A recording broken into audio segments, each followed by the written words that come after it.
February 9th, 2019. Third time I'm trying to do this video.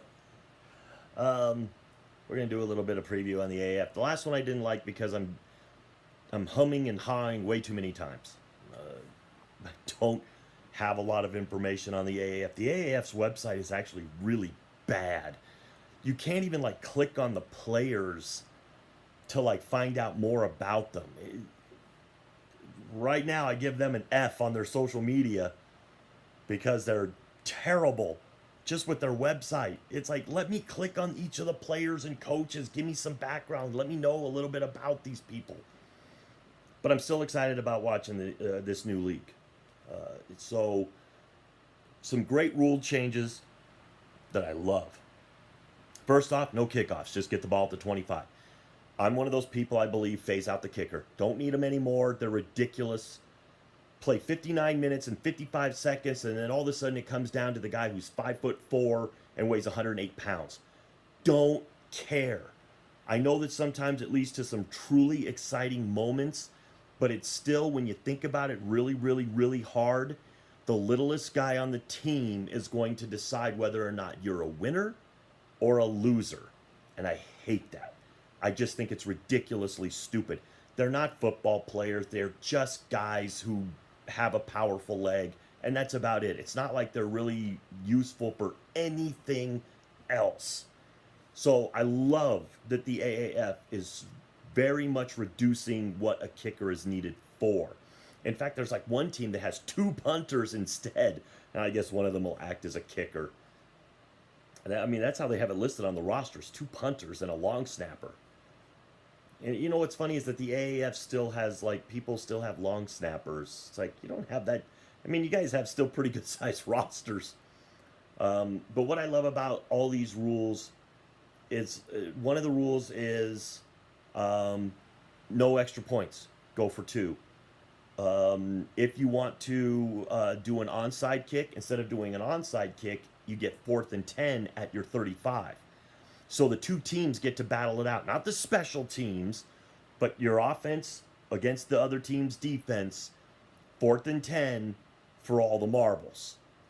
The great part about that is usually that offense now has momentum. If they were kicking off to your team, they have momentum. So the great part about that is that could be momentum. It could build. You could see teams drive. You might see some serious swings of momentum. And it doesn't have to depend on some kicker bouncing a ball really high in the air and then a bunch of people scrambling for it.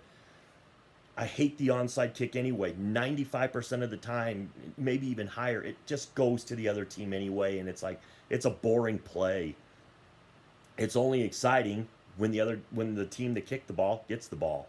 Otherwise, it's just some guy covering it up and, laying down in a little ball. It's like, I got it, fine.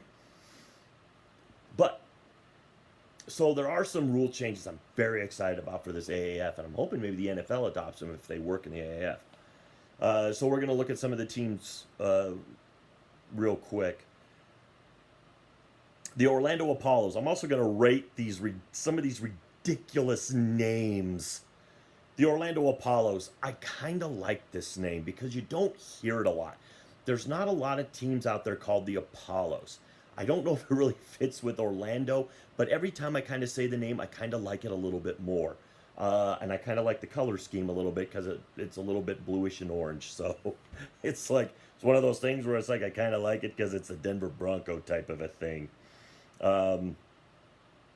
So I do kind of like, I'm getting more and more used to it. Their head coach is Steve Spurrier. We know what kind of a coach Steve Spurrier is. He's an offensive guy. Florida had great success actually in Tampa Bay with the USFL.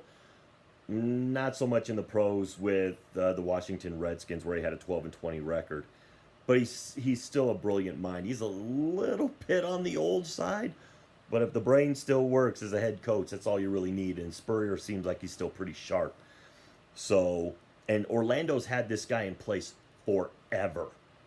So he has been there for a long time. So he's been planning a lot of stuff for a long time for that team, and has had a lot of stuff, and has probably been putting his staff together for a long time. So I like the Spurrier pick for Orlando. I think it's perfect. I like the Apollo's name. I think they're going to have a real good chance of winning their conference and probably winning it all, just because Orlando is really one of those teams that has kind of established itself first and is kind of ahead of everybody else. We'll see how quickly everybody else catches up. Like I said, this is a brand new league. All these players are pretty much new to this. And all these coaches are new to this. These are rules that are not totally common, but still common enough. I mean, most of the other rules are going to be NFL type rules and just basic football rules. Birmingham Iron. Love the color scheme on the Birmingham Iron. I really do. That iron. Once again, it's a name that you're not seeing. And I think a lot of these teams kind of went to names or tried to go with names you don't really see a lot of the time. The Birmingham Iron, I just do not like that name. I like the color scheme. I'm not crazy about their head coaching choice either in Tim Lewis. He doesn't have any head coaching experience. He was a DB's coach, was his last thing that he did, and I'm trying to see where he was actually a DB coach. But it's like, but that is a very, see, this is why you should write legibly, kids. Because it's like when you can't even read your own handwriting, that's pretty bad. But he has no head coaching experience in the pros or college. He was a DB for the San Francisco 49ers. But they have one notable player, number 3 overall pick, Trent Richardson. Failed. He had one good season for the Indianapolis Colts and then fell off the map. I think he had weight problems, or people figured out how to stop him. I'd like to see him redeem himself, because I was a big fan of Trent Richardson's when he was in college, and I would really like to see him have success. So I'm rooting for him. Not a lot of other... most of these teams don't have a lot of name recognition on the playing field. They have more name recognition in the coaching staffs, which is sad. But that's just the way it is. When you got a league of failed NFLers and not quite NFLers, your biggest stars are going to be on your coaching staffs. I don't like Birmingham's chances otherwise. I'm not real... Tim Lewis, this is his first head coaching job. Not sure really how he's going to handle it. The San Diego Fleet. It's like anybody I've ever talked to says they hate this name. I love it. I love the logo. I love the color scheme. The San Diego Fleet, I don't know why I like this name so much. Maybe because it's just big boats with guns on them. I don't know, but I love the name. Their head coach, Mike Martz, 53 and 32 is the Rams head coach. He's a good offensive mind.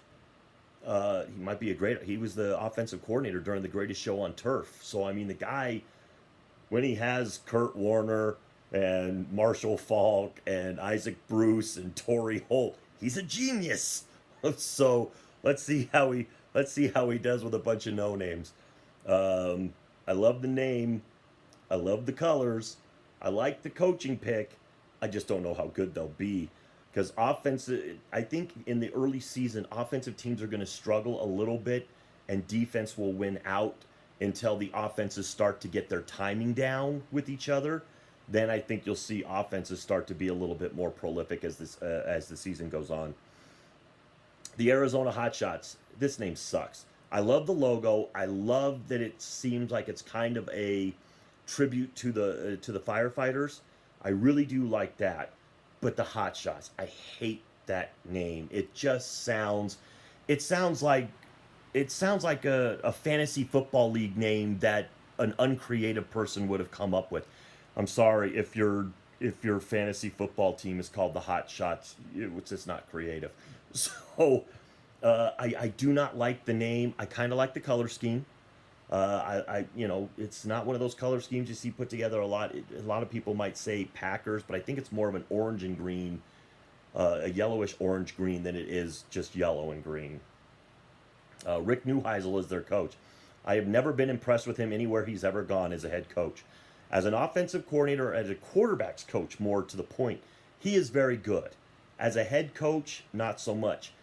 I think Rick Neuheisel is the guy that took over for Bill McCartney in Colorado. And he had good seasons with Bill McCartney's players. Then when he had to get his own, he didn't do so well. He wasn't that good at UCLA. Rick Neuheisel to me was one of those guys, not really the greatest head coach in the universe. Um, with the Huskies, he was 33-16, which is not bad. With the Buffs, he was 33-14, but most of those wins came with the McCartney players. Um, with the Bruins, he was 21-29. You know, I mean, he does okay, and his overall coaching record is 87-59. But I still protest. He usually takes over other people's pretty good players and then gets kind of plopped in there. Um, really has no notable players I could find on his roster that are former NFLers that stood out in my mind. So I think his team might struggle because this is an offensive guy that he's not the greatest head coach in the universe, and his team will struggle, I think, a little bit early. We'll see, because like I said, not a lot of us are going to know anything. Next is the Salt Lake City Stallions. I like the color scheme. I like the logo. I like the name Stallions, but I wanted it to be on Birmingham because I'm a USFL lover. I love the USFL. I love the Birmingham Stallions. I love the Denver Gold. I love the Memphis Showboats. I love the Michigan Panthers. Or was it the Panthers? I can't remember. But it's like they may not have even had one. But the Salt Lake City Stallions have Dennis Erickson as their coach. This is a guy who has won national titles. He has 2 national championships. I think mainly for taking over for Jimmy Johnson. And maybe that was Coyle that took over for Jimmy Johnson. I can't remember. But Erickson has very good records at the college level. He's 40-56 in the pros. In college, though, he is a very good college coach. I think you're going to have a lot of young kids. These college coaches may do really good. Guys like Neuheisel, Erickson, and some of these guys, Spurrier, they may do really good because you're not going to have a lot of old NFL veterans that are failed that are going to do this. This is going to be a lot of young kids. So these coaches that are more college oriented, that have a lot more experience in the college game, they may do better than I think, because they will know how to relate more to these young kids, especially if they had any success at the college level. Neuheisel is a coach's player, he's a player's coach. He may do better than I think. Erickson, on the other hand, I think he will do good. I think Salt Lake City, there's not going to be a lot of pressure on any of these teams to really win. They're all brand new teams just doing something. But I like Salt Lake City. I like that Erickson is coaching that team. I think they'll be pretty strong. In fact, I probably think they'll win the West. That moves us on to the Memphis Express. The Express is a boring name. Kind of like the color scheme. It's a basic color scheme. But the Express, it's just one of those names. Lots of, you know, the USFL, I think, had an Express. I think the LA Express were in the XFL at one point. I just think Express is just kind of one of those names. It's like, eh. But I love their head coach, Mike Singletary. He was one of my favorite linebackers when he was on the Bears. I liked him as a coach for the San Francisco 49ers. I really like, how he handles things. I like that he's more of a disciplinarian. Don't know how that's going to go over with a lot of younger players, but I'm hoping he has success. And he's got Mettenberger and Hackenberg.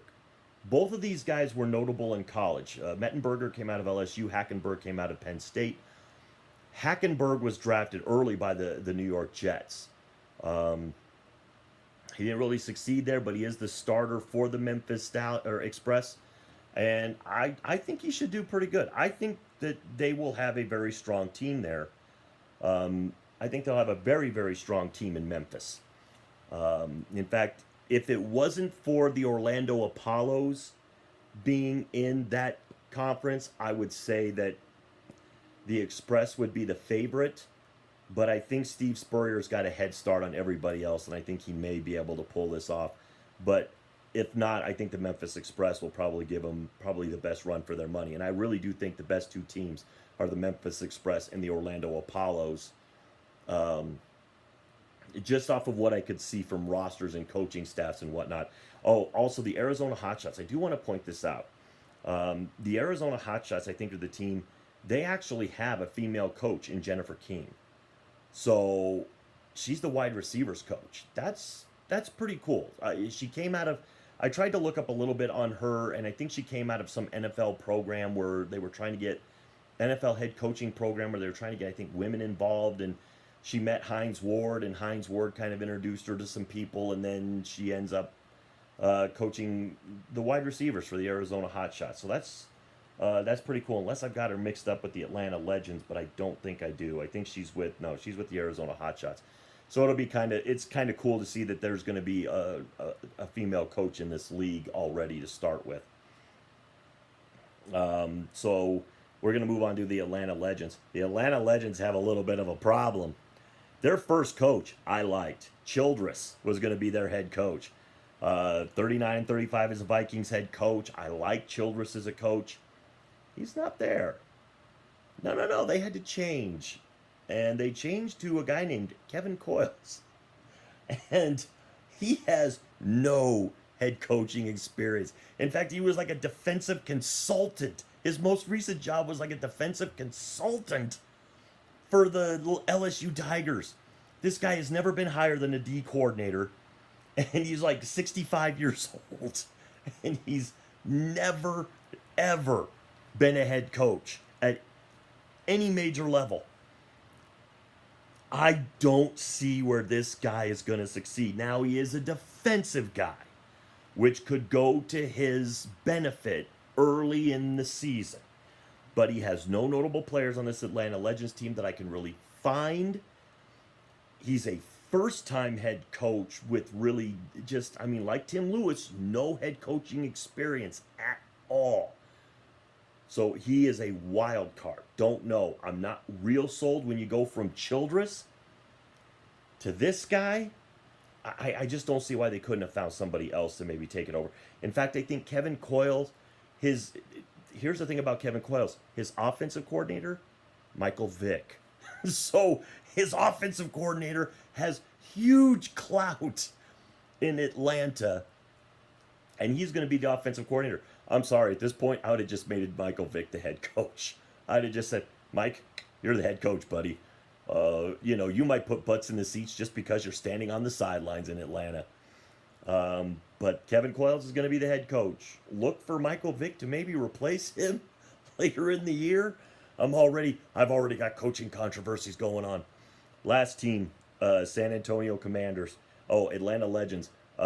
Like the color scheme. I like a lot of the color schemes. I really do in this league. I like their color schemes, their logos, everything like that. Atlanta Legends. Really? You're calling yourself the Legends? Your head coach is Kevin Coyles. Maybe let's pump the brakes on that a little bit.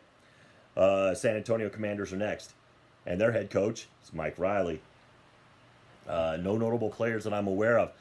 Mike Riley has won 2 Grey Cups in 88 and 90. And I had to look this guy up. But he was a head coach in the NFL. But he was a bad NFL head coach. He had an 8-8 season with the San Diego Chargers in 99. He had a 5-11 season in 2001 with the But guess what the 2000 season held? 1-15. He didn't even get fired after that. He got fired after the 5-11 season. He improved by 4 games. Why'd you fire him? Of course, he decreased by 7, and then he improved by 4. It's bad. When your winning percentage is .063, I'm surprised you don't lose your job. In college, he was a pretty decent coach. He was 93-80 at Oregon State. He was 19-19 at Nebraska. His last season was 2017 at Nebraska, where he was 4-8. I don't know. Once again, you're talking about a college coach. Maybe he'll do good. Maybe he won't. So let's do something incredibly stupid. Let's see if we can't predict the week. Let's see if we can't predict week 1 of the AAF season, which is going to start in about an hour. Let's see if we can't predict it. San Antonio at San Diego. So we're basically going Mike Riley versus Mike Martz. We're going the Commanders versus the Fleet. I'm taking the Fleet. I probably go home teams on a lot of these. Then you got Orlando at Atlanta in tonight's other game. I'm going to take Orlando. I still think they're going to be the strongest team. So I'm going to take Orlando to beat Atlanta. The next two games they're tomorrow. They're on the 10th. Birmingham at Memphis. Once again, I believe Memphis is going to be one of the stronger teams. I'm taking Memphis, Mike Singletary, and Christian Hackenberg at quarterback. Then you got Arizona at Salt Lake City. I'm going to take Salt Lake City. I think Salt Lake City will be a little bit better coached with Erickson as their head coach going up against Neuheisel. I think Erickson's a better coach than Neuheisel is. So I'll take Salt Lake City. So I took 3 home teams and a road team. So San Diego Fleet, the Orlando Apollos, the Memphis Express, and the Salt Lake City Stallions. Those will be your week 1 winners. Go ahead, put all your money in Vegas. Don't put any of your money on Vegas on my picks. Don't. It's like, because we don't know what these teams are going to do yet. But I'm going to predict this blind. I'm just going to go in there and I'm going to give you a prediction. That's it. That's all I got. Let's see how this rolls.